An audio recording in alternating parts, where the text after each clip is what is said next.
अस्सलामु अलैकुम वरहमतुल्लाहि वबरकातुहू। रब्बि इश्रह ली सदरी व यस्सिर ली अमरी वहलुल उक़दतम मिन लिसानी यफ़क़हू क़ौली। Am I audible? Am I clear? Walaikum salam wa rahmatullahi wa barakatuh. Yes, alhamdulillah. Okay. Let's begin our 44th session of Ar-Rahiq al-Makhtoom, the Sealed Nectar, biography of our Prophet Muhammad sallallahu alaihi wasallam. कल हम लोगों ने कहाँ पर and किया था? वो session था कि द सेकेंड बैटल ऑफ बदर किस तरीके से विदाउट एनी ब्लड शेड अल्हम्दुलिल्लाह बिल्कुल आसानी से जो सेटल हो गया था, और उसके हमने मुख्तलिफ नाम भी डिस्कस किए थे। Badr, the appointment, Badr, the second Badr, the latter and the Badr minor. आगे पढ़ते हैं। The expedition of Dumatul Jandal. With the Messenger sallallahu alaihi wasallam's return from Badr, peace and security prevailed over the entire area. The Prophet sallallahu alaihi wasallam deemed it appropriate to send expeditions to the farthest areas of Arabia in order to suppress all hostile elements and gain recognition both from their allies and their enemies. After a 6-month lull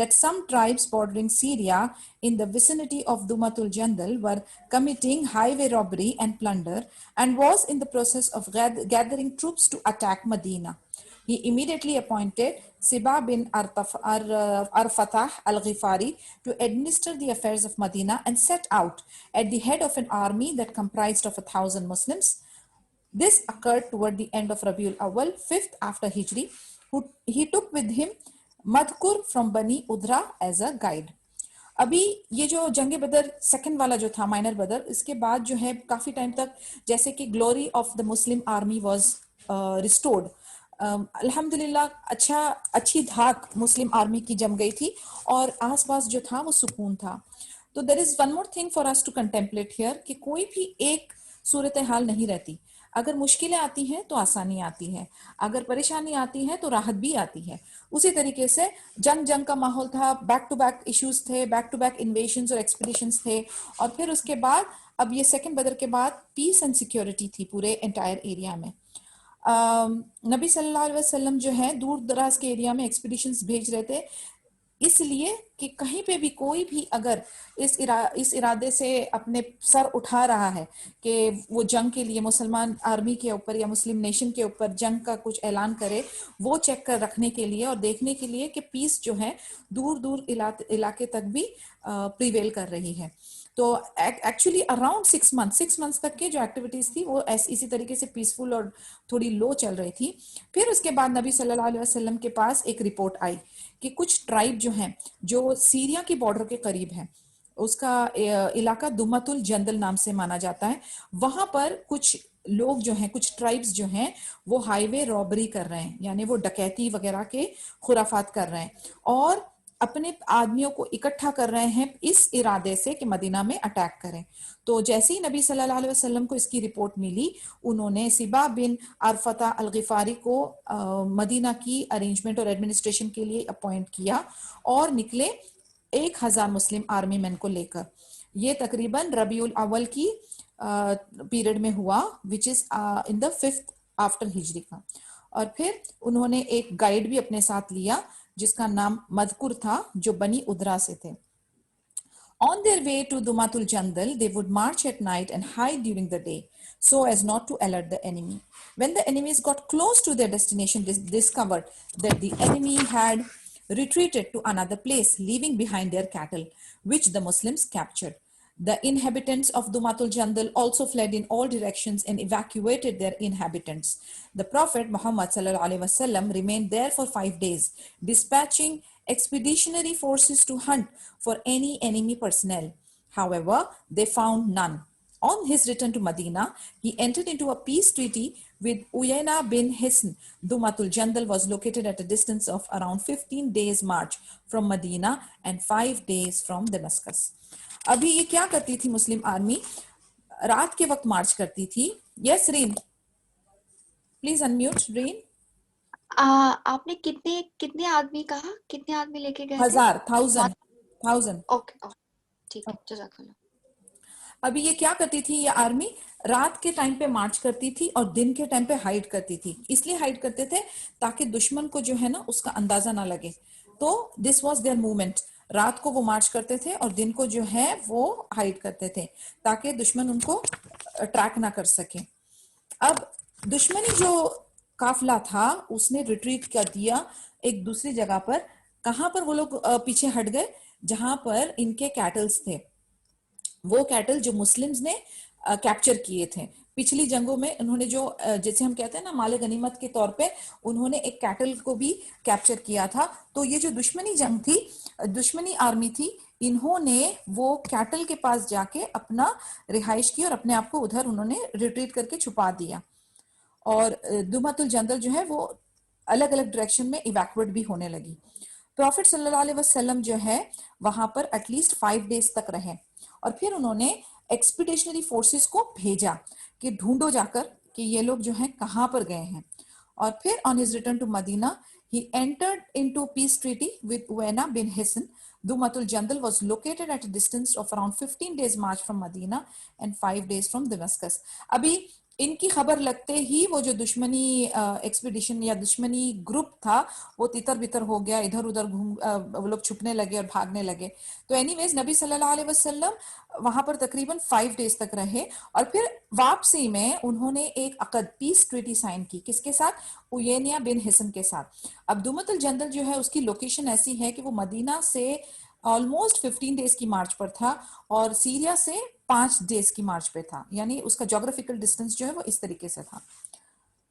With a decisive and steady progress culminating from his wise plans, the Prophet Muhammad sallallahu alaihi wasallam managed to spread security and control any situation, thus causing peace to prevail over the entire area. He also succeeded in shifting the course of events for the welfare of the Muslims by minimizing the continual internal and external problems. Subhanallah, अभी हम इसमें देखेंगे कि नबी सल्लल्लाहु अलैहि वसल्लम as a leader, as a military strategist, as a person of an administration, nation को पूरा खड़ा करके चलना, उसके साथ उसको मैनेज करना, ना कि सिर्फ उसकी सिक्योरिटी इंटरनली उसका ख्याल रखना बल्कि एक्सटर्नली भी। जब अंदरूनी तौर से बिल्कुल सेट हो जाता था फिर नबी सल्लल्लाहु अलैहि वसल्लम अपना दायरा जो है धीरे धीरे बढ़ाते थे और वो करीबी इलाकों को छोड़ के फिर दूर अंदेशी भी उनकी इतनी अच्छी थी कि फैलाते जा रहे थे वो दायरा। और जहां कहीं पर भी थोड़ा सा भी कोई इंटेंशन होता कि कहीं पर कहीं हॉस्टिलिटी होने वाली है, कहीं से कोई लोग गैदर हो रहे हैं जो मुस्लिम्स पर अटैक करने वाले, मदीना को थ्रेट है, तो वो इमीडिएटली डिस्पैच करते थे। यानी इसमें आप देखिए हमारे लिए बहुत सारे लेसन छुपे हुए हैं। जब आप एक लीडरशिप रोल लेते हो किसी भी फील्ड में, किसी भी जगह पर, आप अगर जॉब कर रहे हो तो वो फील्ड में, आप as a professional as a skill person हो तो वो फील्ड में, आप अगर एज अ होम मेकर हो और घर के फील्ड में, हर जगह पर जहां कहीं भी आप एक लीडरशिप का रोल अदा करते हो तो आपका तर्ज अमल क्या होना चाहिए? How you should keep your eyes open, how should you gauge every situation, कहां पे खतरा पनप रहा है, कहां पर कोई प्रॉब्लम क्रिएट होने वाली है, कहां पर कोई इश्यूज हो रहे हैं, कैसे उसको इमीडिएटली अटेंड किया जाए, कैसे उसके ऊपर राइट एक्शंस लिए जाएं। These are the things that a leader should poses.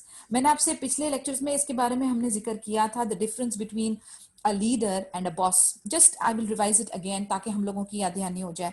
Boss जो होता है वो पैर क्रॉस करके कमांड कर रहा होता है। बॉस जो होता है वो आपको इंस्पायर नहीं करता, वो आपको ऑर्डर्स दे रहा है, वो आपको सिर्फ कमांड कर रहा है। वेयर एज लीडर है, leader knows the way, shows the way and leads the way.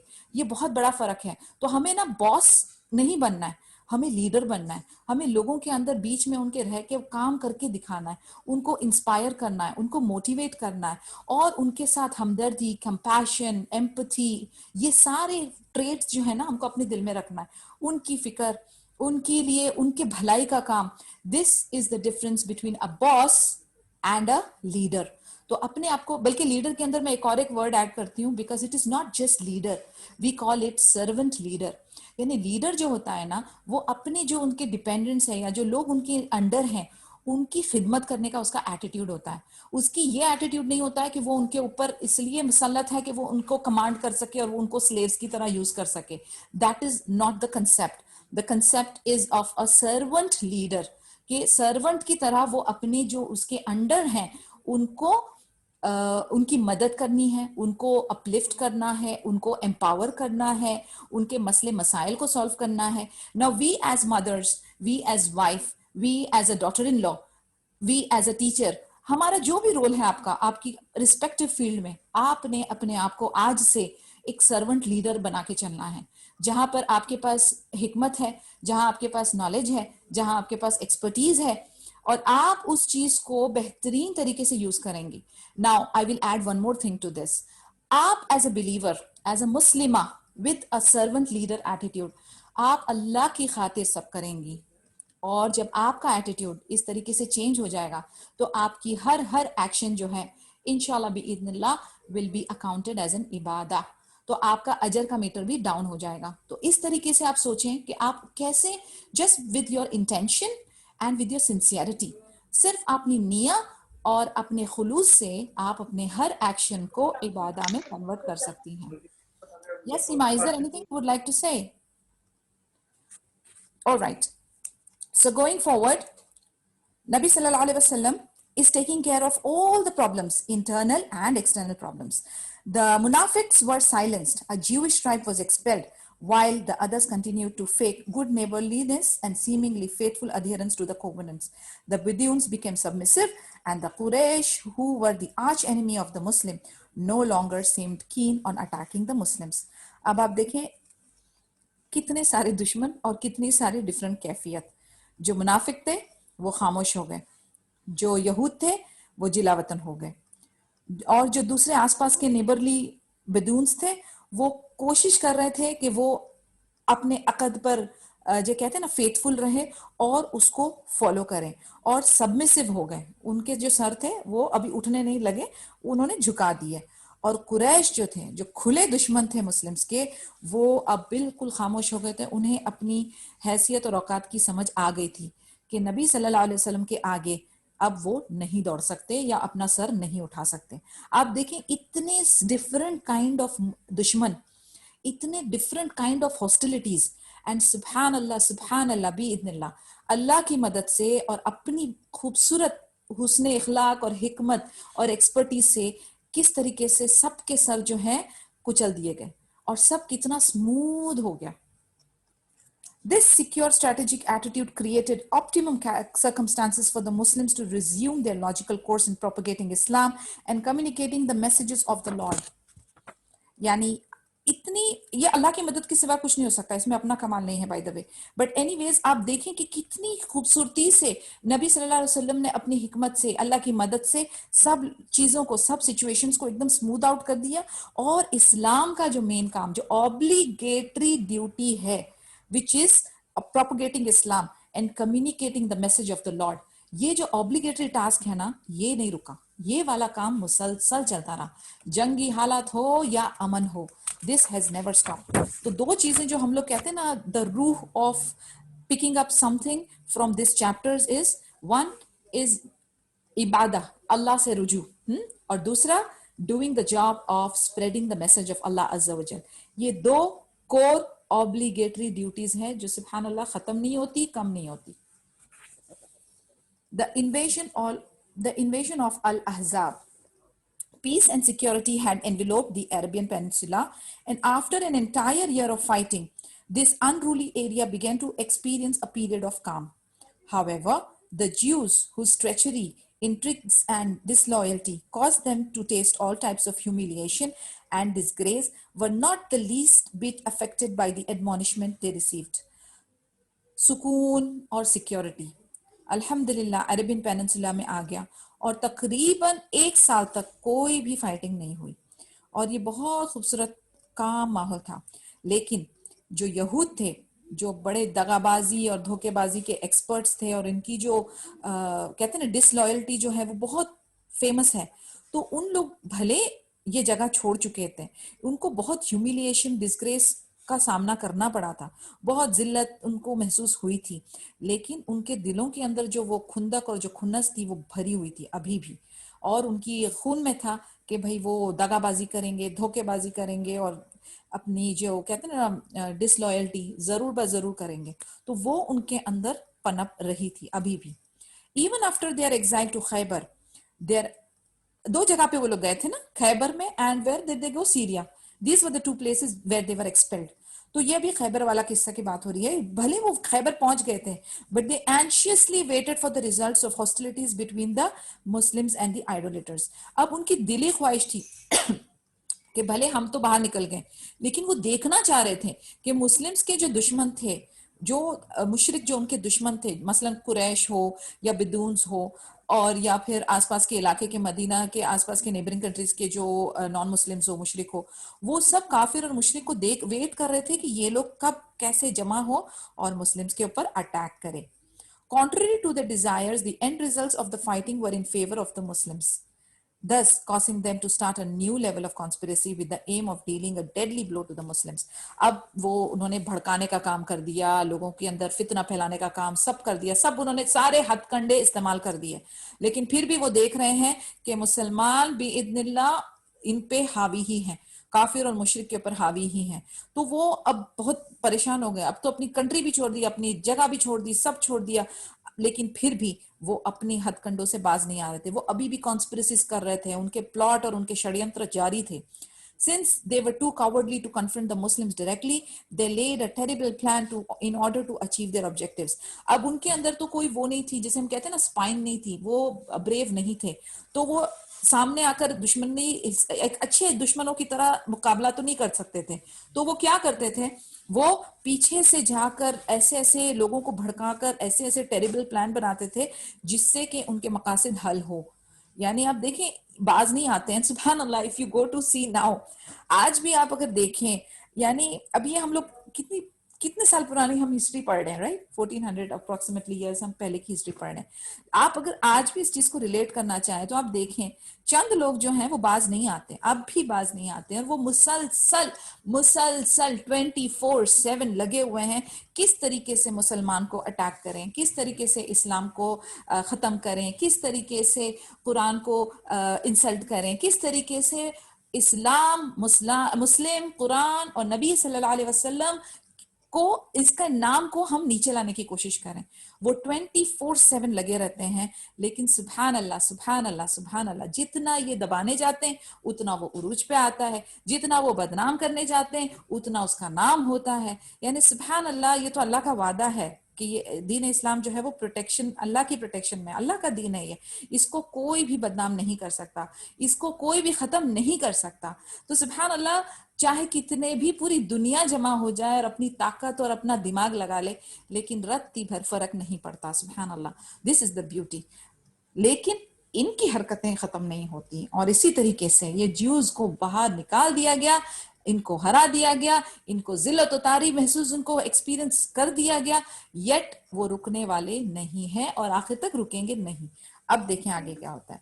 20 Jewish chiefs along with some notable people from Bani Nadir went to Makkah to negotiate an unholy alliance with the Quraysh.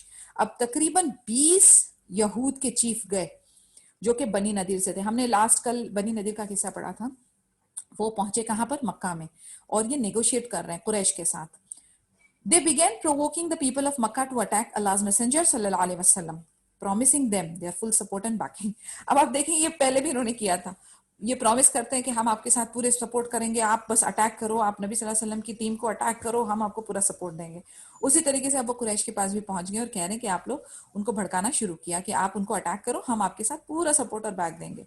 Those among the Quraysh who had been cowardly and weak to challenge the Muslims at Badr seized this opportunity to regain their stained honor and blemished reputation. अभी बदर में उनकी already second बदर में फिर से उनकी तकरीबन हार ही हो गई थी, क्योंकि बिना लड़े बिना कुछ करे उन्होंने वापस से रिट्रीट कर दिया था. तो अब जो है उनको वैसे ही शर्मिंदगी थी, वो बहुत एम्बैरस थे. और फिर जब ये बनी नदीर के यहूद आ गए उनके पास और अच्छा नया प्रपोजल लेकर आए, तो फिर कुरैश भी जो है उन्होंने कहा चलो ये अच्छा मौका है कि हम अपनी जो है रेपुटेशन को ठीक कर सकते हैं. The same delegation then set out to the tribe of Ghatafan, calling them to do the same as the Quraysh, which they responded to in a positive. अभी दूसरी भी एक और एक ट्राइब थी गताफान की. हमने देखा था कि उस वक्त 2-3 ट्राइब्स एक साथ मिल गए थे ना, तो गताफान also was one of the tribes with बनी नदीर. तो वो भी कहते हैं कि उनको भी, वो भी शर्मिंदा थे, तो वो कहते हैं चले हम भी हाथ ज्वाइन कर लेते हैं आपके साथ. The Jewish delegation had begun a fresh effort of hostilities and visited other parts of Arabia, managing to incite and create a confederacy of disbelief against the Prophet Muhammad sallallahu alaihi wasallam, his message and the believers. अब जहां पर देखें आप नबी सल्लल्लाहु अलैहि वसल्लम का जो तर्ज अमल था कि he used to look around, वो डिफरेंट डिफरेंट नेबरिंग कंट्रीज में जाके डिफरेंट डिफरेंट अरेबियन पेनिनसुलास के ट्राइब्स में जाकर उनके साथ बात करते थे, दीन इस्लाम का मैसेज उनको पहुंचाते थे, और फिर अगर वो अग्री कर जाते थे तो उनके साथ एक अलायंस हो जाता था, वो फिर उनके टीम ज्वाइन कर जाते थे, अगर वो नहीं राजी होते थे तो उनके साथ कॉन्ट्रैक्ट साइन कर लेते थे. तो ये था नबी सल्लल्लाहु अलैहि वसल्लम का तरीका, modus operandi which I could say. अब इनकी भी जो हरकत थी आप देखें, यहूद ने भी वही काम स्टार्ट किया. बनी नदीर पहले निकले, उन्होंने गताफान को भी ज्वाइन किया, उन्होंने कुरैश को भी ज्वाइन किया.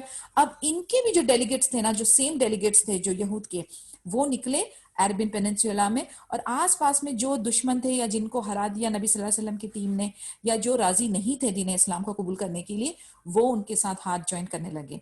मकसद क्या था? मकसद ये था कि जितनी हो सके अपनी टीम को स्ट्रॉन्ग किया जाए, इनको बढ़ाया जाए, ताकि एक बड़ी आर्मी, बड़ी ताकत हो, और फिर जाके मुस्लिम नेशन पे अटैक किया जाए. Quraysh, Kinana, and the other allies from the Tihama in the south rallied, ranked, and recruited 4,000 men under the leadership of Abu Sufyan. From the east came the tribes of Banu Sulaim, Ghatafan, Bani Murrah, Fazara, Ashja, and others. The commander of Fazara was Uyayna bin Hisan. Murrah was commanded by Harith bin Auf, and Ashja was commanded by Mis'ar bin Rakhila. They all headed for Medina and gathered in its vicinity at an agreed upon time. It was a great army of 10,000 soldiers, which itself outnumbered all the Muslims residing in Medina, including women, children, and the elderly. अब देखें what happened with these alliances. different bunnies जो हैं वो hand join कर रहे हैं. कुरैश, किनाना और दूसरे अलाइज जो थे वो कहाँ से थे? साउथ के तिहामा से. अब ये लोगों ने कितनों को एम्प्लॉय किया? तकरीबन 4,000 आदमियों को, और इनकी लीडरशिप किसके हाथ में थी? अबू सुफियान की. अब ये हो गया साउथ से. ईस्ट से कौन कौन आ गए? ईस्ट से आ गए बनु सुलैम, गताफान, बनी मुर्राह, फजारा, अशजा और दूसरे. और कमांडर फजरा जो था, वो फजरा का जो कमांडर था वो कौन था? उयेनिया बिन हिसन. और मुर्रा का कमांडर कौन था? हारिस बिन औफ. एंड अशजा का कमांडर कौन था? मिसर बिन राखिला. अब ये इतने सारे लोग, 4, 2, 3 मिल के, छोटी छोटी जो टुकड़ियां हैं मिल के कितनी बन गई? तकरीबन 10,000 सोल्जर्स इकट्ठा हो गए और मदीना के लिए निकले. अब आप सोचें, मदीना की जो आर्मी है, अगर उनके आर्मी को, सोल्जर्स को भी इंक्लूड कर दिया जाए, उनकी औरतों को भी इंक्लूड कर दिया जाए, उनके बच्चों को, उनके बुजुर्गों को भी इंक्लूड कर दिया जाए, तब भी वो 10,000 के नंबर को आउट नंबर नहीं कर सकती थी. तो फिर क्या हुआ? If they were able to launch a surprise attack against Medina, they may have been able to kill all the Muslims. However, the leadership inside the city was on high alert, and intelligence personnel managed to survey the area of the enemy and reported their movement to those in charge of Medina. अगर ये जो दुश्मन इकट्ठे हुए थे, अगर ये surprise attack Medina में करते, तो शायद ये सारे मदीना के मुसलमानों को कत्ल करने में कामयाब हो सकते थे. लेकिन मदीने के अंदर की जो लीडरशिप थी, उसकी सिक्योरिटी जो थी वो हाई अलर्ट पे थी, और इनके जो इंटेलिजेंस थी ना, जिसे हम इंटेल कहते हैं आजकल, इंटेल जो थी वो बहुत पावरफुल थी. उसने पूरा सर्वे करके रखा हुआ था एनिमी का, और इनकी पूरी हरकतों की इंफॉर्मेशन मदीना में पहुंच रही थी. Allah's Messenger sallallahu alaihi wasallam convened a council and conducted a detailed discussion of the plan to defend Medina. After a lengthy discussion with military leaders and those who offer good advice, it was agreed to implement the proposal put forth by the honorable companion Salman al-Farsi radhiyallahu anhu, which was to dig trenches as a defensive perimeter around the city. The Muslims actively and laboriously began to dig a trench around Medina. अभी Intel जो था उसने पूरी reports नबी सल्लल्लाहु अलैहि वसल्लम के पास बता कर रखी थी, दुश्मन की हर हर हरकत के ऊपर नजर थी। नबी सल्लल्लाहु अलैहि वसल्लम ने अपने काउंसिल को बुलाया, एक डिटेल डिस्कशन प्लान किया कि किस तरीके से इसको अभी डिफेंड किया जाए, मदीना को किस तरीके से डिफेंड किया जाए। एक अच्छी तवील डिस्कशन हुई लीडर्स के साथ, और फिर एक अच्छी एडवाइस सामने आई, किसके थ्रू? एक सहाबा जिसका नाम सलमान अल फारसी रदी अल्लाह अन्हु है। उन्होंने आइडिया क्या दिया? उन्होंने कहा कि खंदक बनाई जाए, डिग ट्रेंचेस, ऐसे जो गड्ढे खोदते हैं ना, आपने अभी भी देखा होगा मिलिट्री ऑपरेशंस में, दे डिग बंकर्स बनाते हैं, ठीक है। तो उन्होंने सलाह दी कि मदीने के पास ट्रेंचेस खोदी जाए as a defensive perimeter around the city. तो पूरी सिटी में जो है एज अ डिफेंसिव पेरीमीटर खंदक खुदवाने का प्लान शुरू हो गया। अब मुस्लिम जो है वो एक्टिवली इस काम में लग गए, पूरी मेहनत और मुशक्कत के साथ पूरे मदीने के अराउंड ट्रेंच खोदना का काम शुरू हो गया। हमारे लीडर का काम देखें, प्रॉफिट मोहम्मद सल्लल्लाहु अलैहि वसल्लम also took part in the work. He would also encourage, help, remind the believers to remember the rewards of the hereafter. अब आप देखिए, आइडियल काम है ये, आइडियल काम है लीडर का। क्या करना है? चंद टिप्स है बट ब्यूटीफुल, लाइफ टाइम के लिए इसको अपने दिलो दिमाग पे इनग्रेन कर दें। What he is doing, he would encourage, he would help, he would take part, and he would remind them of the fruits of the आखिरा। यानी उन लोगों को वो कंटिन्यूसली एनकरेज करते थे, उनको खुद मदद करते थे, खुद भी डिगिंग करते थे। उसके बाद उन लोगों को याद दहानी देते थे कि ये मेहनत और मुशक्कत का क्या नतीजा होगा आखिरा में। सुभान अल्लाह। The Muslims were afflicted with severe hunger, which bordered on starvation. However, even this could not deter or discourage them from achieving their desperately sought objective. अब आप देखें, दुश्मन की तादाद ज्यादा है, टाइम कम है, और ये लोग थोड़े हैं, फिर भी सुभान अल्लाह इनके इरादे बड़े मजबूत हैं, इनका ईमान कितना स्ट्रांग है। इतनी हालत हो जाती थी कि इनकी स्टारवेशन यानी भूखमरी की बारी आ गई थी, लेकिन फिर भी इनके इरादे कमजोर नहीं पड़ते थे, और ये अपने ऑब्जेक्टिव, जो इनको ऑर्डर दे दिया गया, अपना टारगेट अचीव करना है बस, तो वो अपने कामों पे लगे हुए थे। Salman radiallahu anhu said, Allah's Messenger sallallahu alaihi wasallam, whenever a siege was to laid to us in Persia, we would dig trenches to defend ourselves. It was truly an unprecedented plan of action in Arabia. Salman अल फारसी रदियल्लाहु अन्हु बता रहे हैं नबी सल्लल्लाहु अलैहि वसल्लम को कि हम जब पर्शिया में अटैक के लिए गए थे, तो ये हमारा तरीकाकार होता था कि हम जो है खंदक बना दिया करते थे एज अ डिफेंस मैकेनिज्म, और वो बहुत हेल्प करता था। एंड नबी सल्लल्लाहु अलैहि वसल्लम was very pleased with this advice. तो इसी वजह से फिर ये प्लान को इम्प्लीमेंट किया गया था। Allah's Messenger sallallahu alaihi wasallam hurriedly gave orders to implement the plan. 40 yards of digging was allocated to each group. यानी it's not a small area. अब आप सोचें पूरे एक इलाके में, आप I don't know how much you are aware of this, कि अगर हमको कोई कहा जाए कि एक सॉलिड ग्राउंड है, मड का ही सही, लेकिन उसके अंदर एक खड्डा हमें डिग करना है, आप यकीन करें एक दो बार आप वो कुल्हाड़ी मारेंगे और वो फावड़ा मारेंगे, आप थक जाएंगे, आपके पसीने छूट जाएंगे, आपके हाथ और पैर जो है ना वो ट्रेम्बल करने लगेंगे। You can't dig it, it's a very labours work, it's very tough, physically it's very challenging.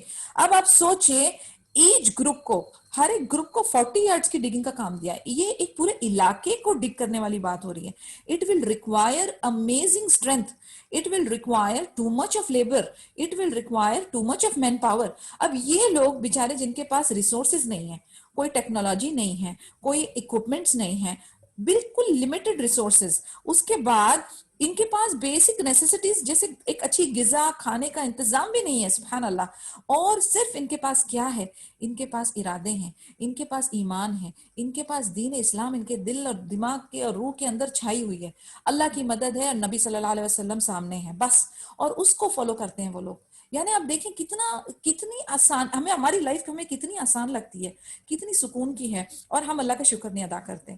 और इन लोगों को देखें, इनके खाने के पीने के वांदे, इनके सर के ऊपर दुश्मन खड़े हैं कत्ल करने के लिए, इनके आसपास कितनी हॉस्टिलिटी है, एंड सुभान अल्लाह with a smile on their face and hope in their heart they continue. And Sahal bin Sa'ad radiallahu anhu said, we were in the company of Allah's Messenger sallallahu alaihi wasallam, and some people would dig and we would remove the dirt on our backs.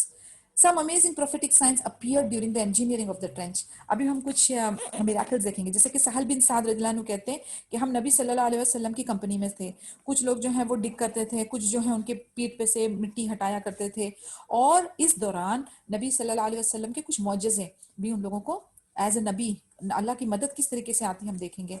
Jabir bin Abdullah radiallahu anhu said, who had noticed that Prophet Muhammad sallallahu alaihi wasallam was starving, slaughtered a lamb and cooked some barley, and requested the Prophet Muhammad sallallahu alaihi wasallam and some companions to accept his invitation for food. The Prophet gathered all the people. The Prophet gathered all the people involved in the digging of the trench, which numbered in the thousands.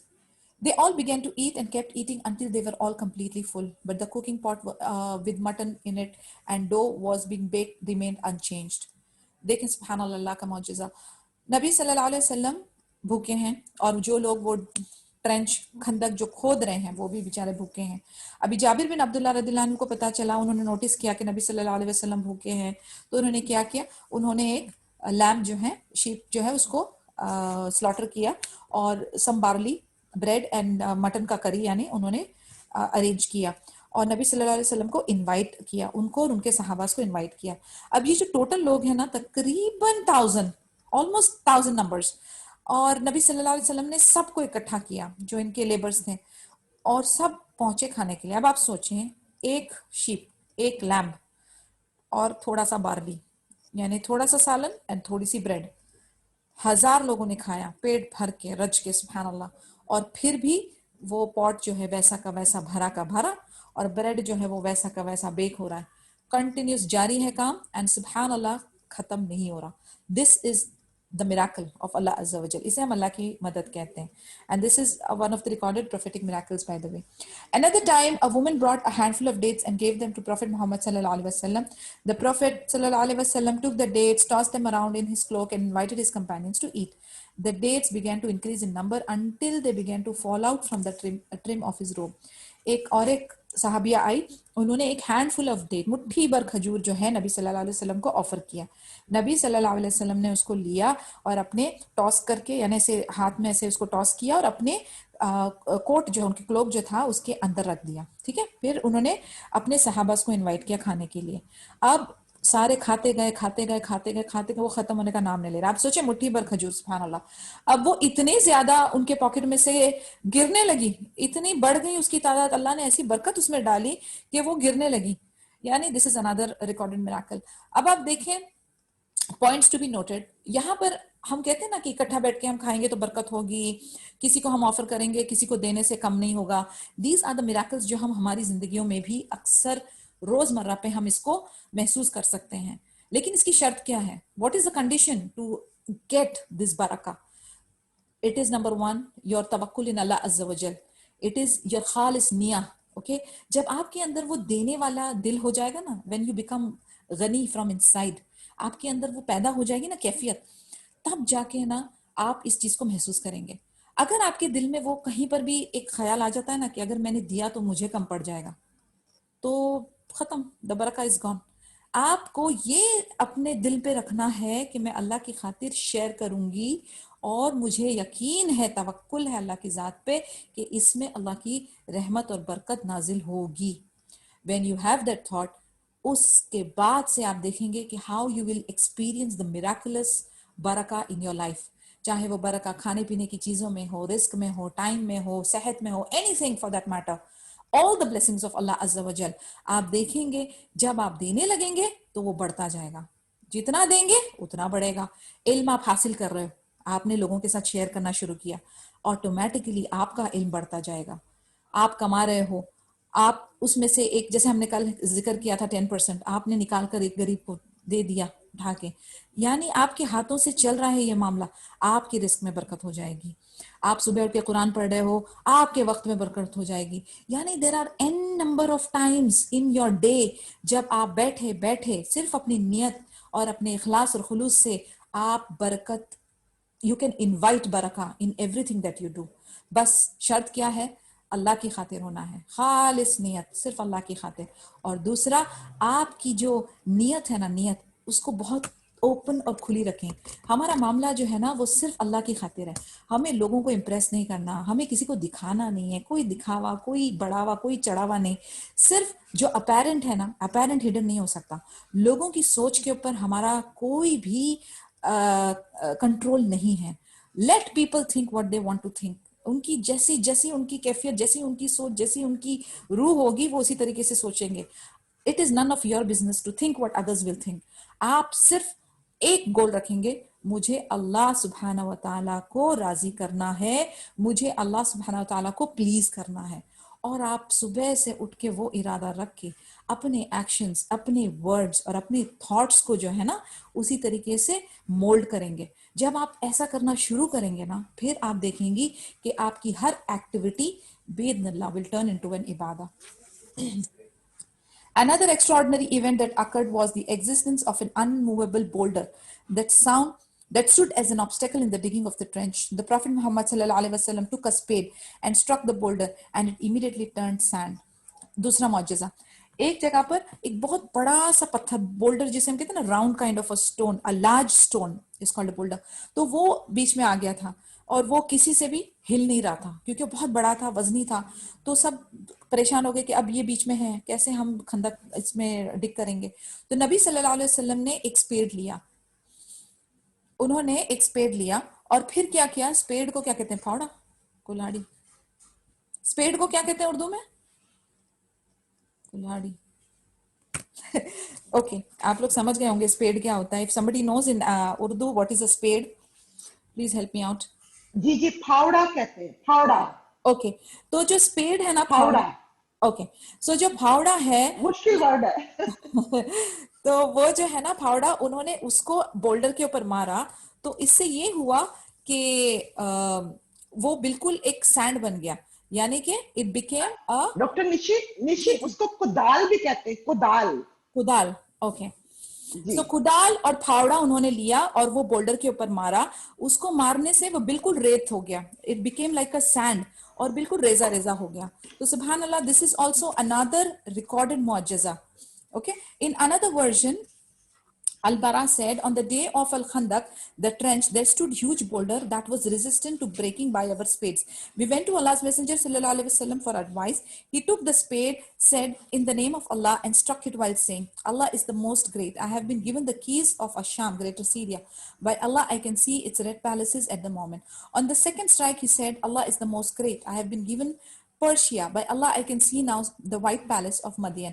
The third time he struck the boulder, saying, in the name of Allah Azza wa Jal, which shattered the rest of the boulder. He then said, Allah is the most great. I have been given the keys of Yemen. By Allah, I can see the gates of Sana'a while I am in my place. Ibn Ishaq reported something similar from Salman al-Farsi radiyallahu anhu. अभी खंदक के दिनों में की ही बात है, फिर से दोबारा से एक और एक किस्सा हुआ कि सिमिलर बोल्डर, बड़ी साइज का राउंड सा पत्थर जो है बीच में एज अ ऑब्स्टेकल आ गया। फिर सहाबा जो है वो नबी सल्लल्लाहु अलैहि वसल्लम के पास गए, उन्होंने बताया कि ऐसी ऐसी मुश्किलात हैं। उन्होंने क्या किया, फिर से अपना फावड़ा और वो कुदाल लिया और फिर जाके उन्होंने उसको स्ट्रक किया। अल्लाह इज ग्रेट, अल्लाहु अकबर कहा उन्होंने। फिर उन्होंने कहा कि मुझे जो है अशाम यानी ग्रेटर सीरिया की चाबी दी गई है, और फिर मुझे रेड पैलेसेस, लाल कलर के किले और पैलेसेस नजर आ रहे हैं। फिर उन्होंने दोबारा से सेकंड टाइम उसको स्ट्राइक किया। सेकंड टाइम स्ट्राइक करने के बाद फिर ही सेड, अल्लाहु अकबर, मुझे पर्शिया दिया गया है। बाय अल्लाह, वल्लाही अब मुझे क्या दिखाई दे रहा है, व्हाइट कलर का पैलेस मदियन में। फिर तीसरी बार उन्होंने दोबारा से स्ट्रक किया। फिर उन्होंने कहा अल्लाहु अकबर, और जो बचा कुचा बोल्डर था वो पूरी तरह से फिर शैटर होने लगा। फिर उन्होंने कहा अल्लाहु अकबर, मुझे यमन की भी चाबियां दी गई हैं, वल्लाही मुझे सना का गेट नजर आ रहा है। भले कि मैं यहाँ पर मदीने में हूँ, मगर ये सारी चीजें अल्लाह ने उनके सामने वाज़े कर दी। और इब्न इशाक भी रिपोर्ट करते हैं सलमान अल फारसी रज़ियल्लाहु अन्हु के थ्रू कि the northern part of Medina was the most at risk, यानी जो नॉर्दर्न साइड जो था ना वो बहुत रिस्क में था। और as the other sides were naturally ऐसा क्यों कहा उन्होंने, रसूल सल्लल्लाहु अलैहि वसल्लम ने ऐसे क्यों कहा कि उनको अल्लाह ताला जो है ना, वो अल्लाह ताला ने उनको साइंस बता रहे हैं कि कौन कौन सी जगह पे आप फतेह पाओगे, कहाँ कहाँ पर इस्लाम फैलेगा, कहाँ कहाँ पर इस्लाम जो है उसका गलबा आएगा। that's a sign that Islam is going, yes, that yes. although all those countries, I mean, yes, because subhanallah, we are discussing the time where a handful or a very small number of sahabas, okay, a very small number of Muslim army is going to invade and conquer all these nearby areas, subhanallah. So these were the good news, these were the good glad tidings that Allah Azza wa Jal is opening up to Muhammad sallallahu alaihi wasallam, right? So we are talking about the whole of Syria, we are talking about the whole of Persia, we are talking about the whole of Yemen. तो ये सारी good news सुभान अल्लाह अल्लाह ताला ने वाजे कर दी. तो अभी नॉर्दर्न पार्ट ऑफ मदीना जो था ना वो ज्यादा रिस्की था, और जो दूसरे साइड्स थे ना उधर नेचुरल रिसोर्सेज ने प्रोटेक्शन के तौर पे it was kind of a better area, because वहां पर क्या था, माउंटेन्स थे, बोल्डर्स थे, ऑर्चर्ड्स थे. यानी ये जो नेचुरल जो एनवायरमेंट टेरेन जिसे हम कहते हैं ना, geological positioning of the mountains और ऑफ द ट्रीज और ऑफ द फॉरेस्ट और ऑफ द बोल्डर्स, इससे प्रोटेक्शन एक डिफेंस मैकेनिज्म बनता है. जैसे if I have to give you an example, the Himalayas which is the north eastern side of India, okay, वो जो है वो because Himalayan mountains are huge, it serves as a protection for the country. It becomes a natural border. Similarly, the north of Medina risky था, open था, और बाकी जो तीन थे, east, west and south, they had natural terrain. यानी वहां पर mountains थे, वहां पे boulders थे, और वहां पर orchards of palm tree था. The Prophet Muhammad sallallahu alaihi wasallam, being a very skillful military leader, understood the Confederates would march in that direction. So he ordered that the trench be dug on that side. यानी अभी अगर तीन side हमारे secure हैं तो north side हमारी खुली है, तो नॉर्थ साइड की तरफ ये खंदक को खुदवाने वाला प्लान था, because that was the site which was exposed, and whichever is the exposed site, the enemies will attack from that area. The Muslims continued digging the trench for several days. They work on it during the day and would go back home in the evening, doing this until it was being complete. The army of the idolaters, which numbered close to 10,000 fighters, arrived 10,000 fighters arrived and camped in the vicinity of Medina at a place called Al-Asyal at Uhud. So अभी ये लोग क्या करते थे, तकरीबन काफी सारे दिनों तक इन्होंने वो खुदाई का काम किया. दिन में पूरा टाइम ये डिग करते थे, शाम को अपने घरों पे लौट जाते थे, और फिर उसके बाद ये जो आर्मी थी मुशरिक की, जो 10,000 की थी, वो आकर एक मदीना की विसिनिटी में आके उन्होंने कैंप किया. कौन सी जगह पर, जिसका नाम था अल असियाल, जो उहद के पास थी. अब इसमें रेफरेंस है कुरानिक आयत फ्रॉम सूरा number 33 verse number 22. And when the believers saw Al-Ahzab, they said, this is what Allah and His Messenger sallallahu alaihi wasallam had promised us, and Allah and His Messenger sallallahu alaihi wasallam had spoken the truth, and it only added to their faith and to their submissiveness to Allah Azza wa Jal.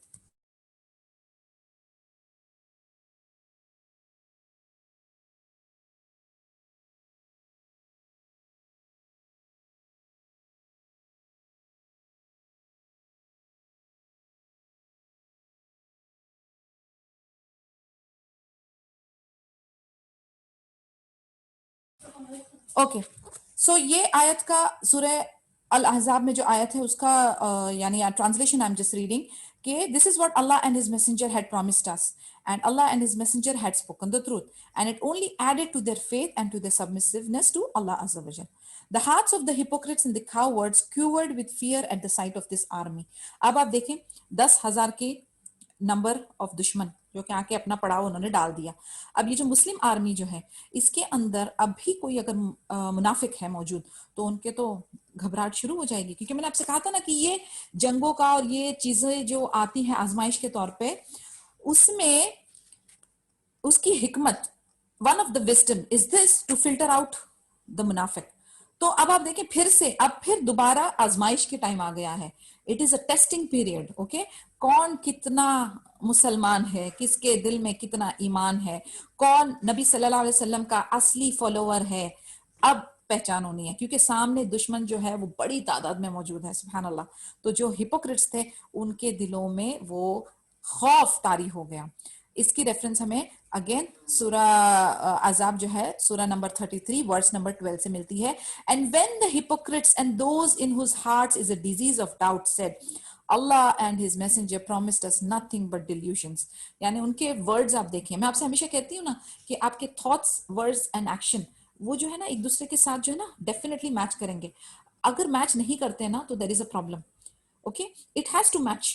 अब अगर आप कितना भी fake कर लें, I am the best human being on the face of this earth, और मैं तो इतनी गनी और इतनी अच्छी और इतनी नेक और इतनी परहेजगार, एंड मोमेंट ऑफ क्राइसिस जब आएगा ना तब मेरी असल पता चल जाएगी. तो उसी तरीके से जब मौका आता है ना, जब when the moment arrives, मैं बहुत क्लेम करूं कि मैं आपकी बेस्ट फ्रेंड हूं, लेकिन जब आपके पास परेशानी आती है, कोई दुख और तकलीफ आती है ना, तो मैं झट से गायब हो जाती हूँ। वैसे पूरा टाइम आप मेरी सगी हो, लेकिन जैसे ही आपको मेरी मदद की जरूरत पड़ती है ना, तो मैं तो बिल्कुल बिजी हो जाती हूँ, मैं आपका फोन देखकर भी नहीं उठाती।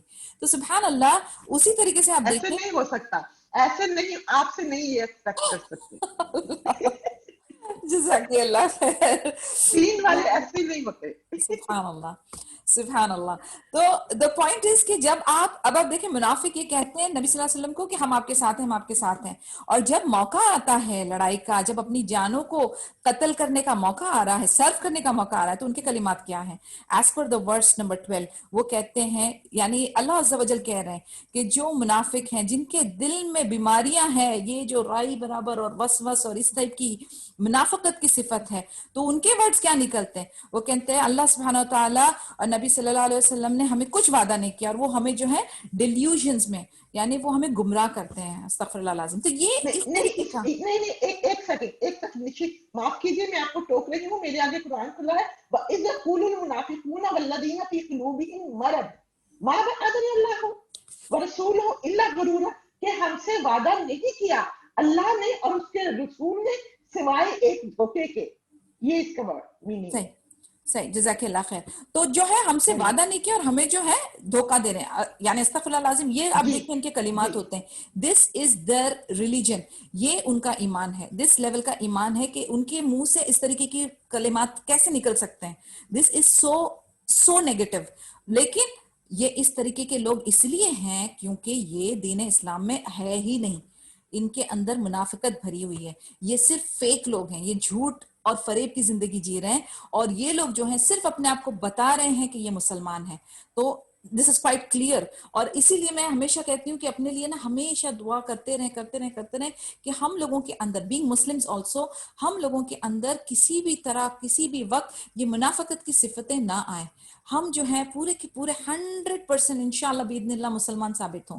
अल्लाहुम्मा फ़क़िहना फ़िद्दीन, और अल्लाह ताला हमको जो है दीन की बेहतरीन समझ दे, और हम लोग आमीन उसको आमीन समझ के अपने आप को जो आमीन है ना एज अ गुड मुस्लिम्स, हर सिचुएशन में, आमीन चाहे खुश हो चाहे गमी हो, हम हर सिचुएशन में एक अच्छे मुसलमान साबित हों।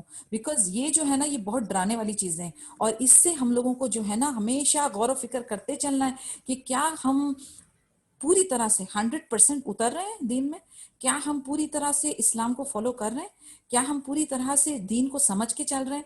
क्योंकि ये एक चैलेंज है, ये अपने अपना इंडिविजुअल हमें जायजा लेते रहना है, rather than being judgmental about others, और दूसरों के बारे में उन पे ताना तनकीद करें और उनके पीछे पड़े रहें, वो कितने मुसलमान है, वो कितना हिजाब ले रहे हैं, वो कितना सलाह कंप्लीट कर रहे हैं। आप सिर्फ अपने ऊपर ही फिक्र करें और अपने डिपेंडेंट्स की फिक्र करें।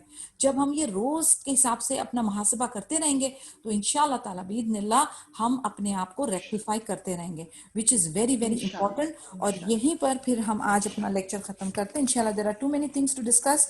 अभी जंग खंदक जो है उसकी डिटेल्स हैं और बहुत मजेदार हैं, और इसके बारे में हम लोग डिटेल में जाएंगे, अच्छे से डिस्कस करेंगे।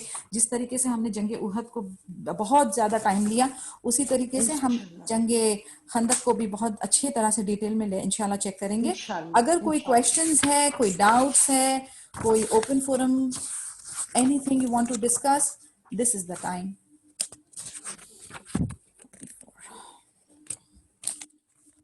अगर नहीं है तो सुब्हानक अल्लाहुम्मा व बिहम्दिका नशहदु अल्ला इलाहा इल्ला अंता नस्तगफिरुका व नतूबु इलैक। अस्सलामु अलैकुम व रहमतुल्लाहि व बरकातुहू।